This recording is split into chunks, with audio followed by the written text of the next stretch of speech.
आज हम दोस्त फुल एचडी में एटॉमिक मास यूनिट के बारे में पढ़ेंगे। यहाँ पर देखिए दोस्त, एटॉमिक मास यूनिट को ही हम लोग बोलते हैं यूनिफाइड मास, और एटॉमिक मास यूनिट का सिंबल हो गया आपका स्मॉल यू।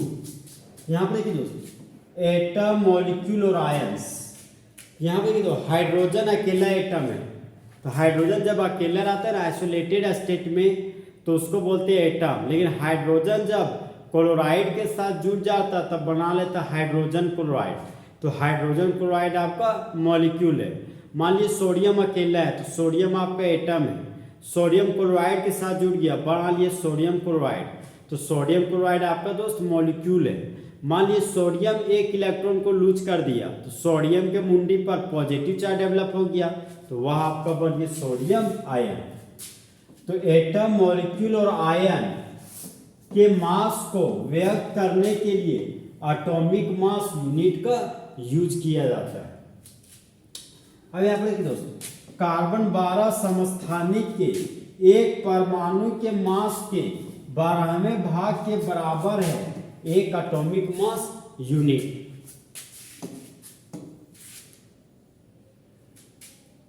तो हम लोग जानते हैं दोस्त कि 1 एटॉमिक मास यूनिट बराबर हो गया कार्बन 12 के एक परमाणु के मास को जब 12 से डिवाइड कर देते हैं ना तब हम लोग को 1 एटॉमिक मास यूनिट ऑब्टेन होता है।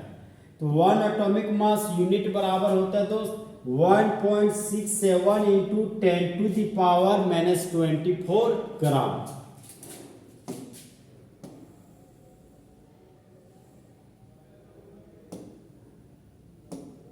अब लोग दोस्त एटॉमिक मास के बारे में पढ़ेंगे। एटॉमिक मास को दोस्त प्यार से बोलते हैं परमाणु भार। यहाँ पे देखिए दोस्त, एक एटॉमिक मास यूनिट की तुलना में एक परमाणु के मास को ही कहते हैं एटॉमिक मास।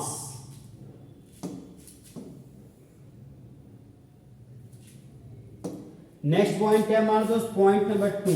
पॉइंट नंबर 2 हमारा बोलता है कि 1 एटॉमिक मास यूनिट की तुलना में भारी है हमारा एक परमाणु का एलिमेंट कितना गुना, जो सूचित करता है एक संख्या को, वही हमारा एटॉमिक मास कहलाता है। इसी को यहां पर हिंदी में लिखा गया दोस्त कि जब एटॉमिक मास एक संख्या है जो दर्शाता है कि तत्व के एक परमाणु का 1 AMU की तुलना में कितना भारी है।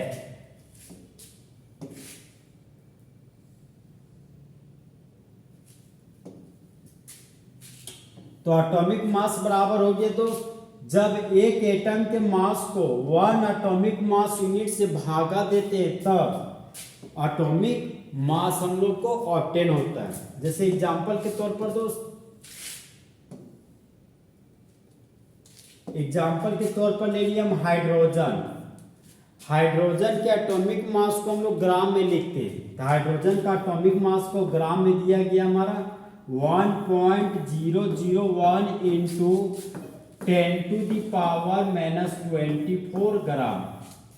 ये हाइड्रोजन का मास हो गया। तो हाइड्रोजन के मास को 1 एटॉमिक मास यूनिट से डिवाइड करने जा रहे हैं, तो 1 एटॉमिक मास यूनिट बराबर हो गया दोस्त 1.67 इंटू 10⁻⁻24 ग्राम।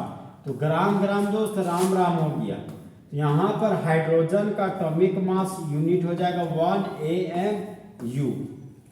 तो जब हाइड्रोजन के एटॉमिक मास को ग्राम में लेते हैं और उसको 1 एटॉमिक मास यूनिट से डिवाइड करते हैं तब हाइड्रोजन का एटॉमिक मास हम लोग को ऑब्टेन होता है। तो इस तरह हमारे दोस्त फुल एचडी में एटॉमिक मास और एटॉमिक मास यूनिट के बारे में वाला टॉपिक फुल एचडी में खत्म हुआ। तो दोस्त चीते की चाल, बस की नजर और हिमांशु कुमार के कैलकुलेशन पर कभी शक नहीं कर सकता।